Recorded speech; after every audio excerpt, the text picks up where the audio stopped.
You know that feeling, right? When you know exactly what someone is going to do next? Of course you do. We're all creatures of habit.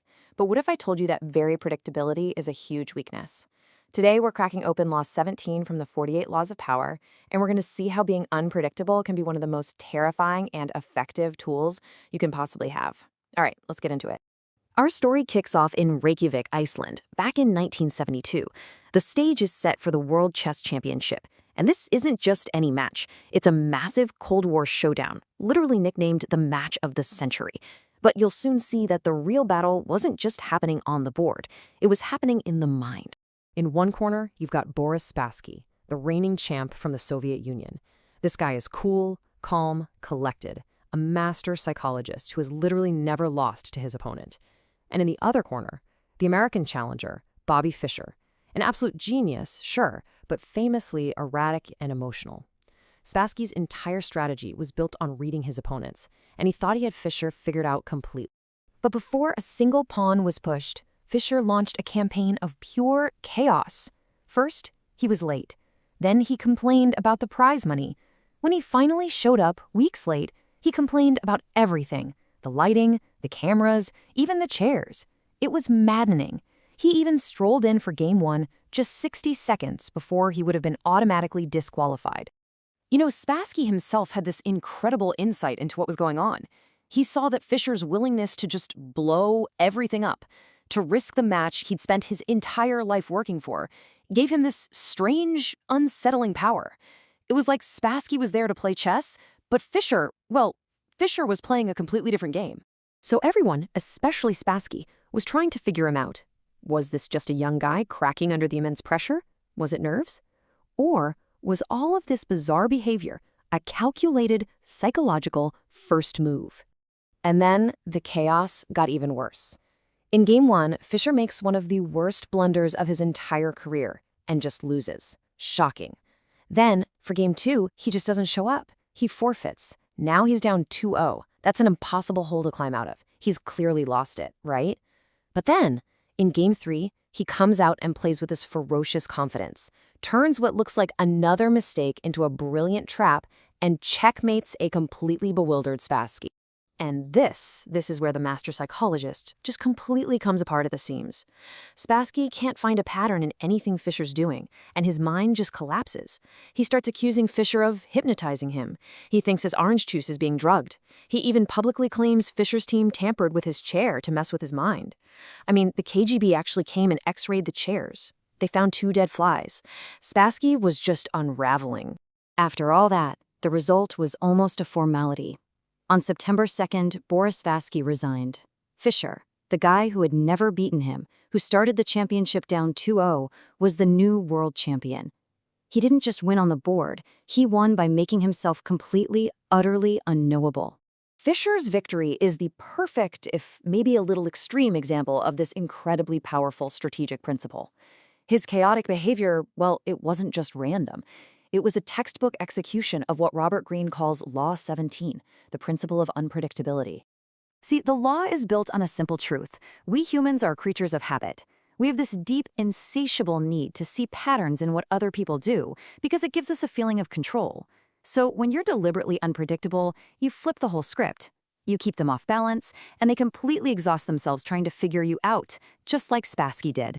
And the feeling it creates in your opponent, it's like being caught in a cyclone. A wind you can't see coming, it shifts direction suddenly without any explanation, and there's just no defense against it. All it does is sow terror and confusion, leaving your opponent completely paralyzed. Now, this isn't just about chess, of course. This exact principle is a weapon that's been used all throughout history in the high-stakes games of war, politics, and, even art. Take a look at Confederate General Stonewall Jackson during the American Civil War. He was outnumbered, and I mean vastly outnumbered. So what did he do?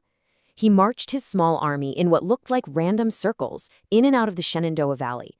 The Union generals were completely paralyzed. They couldn't figure out his plan. And while they wasted time trying to solve this puzzle, they lost their huge advantage.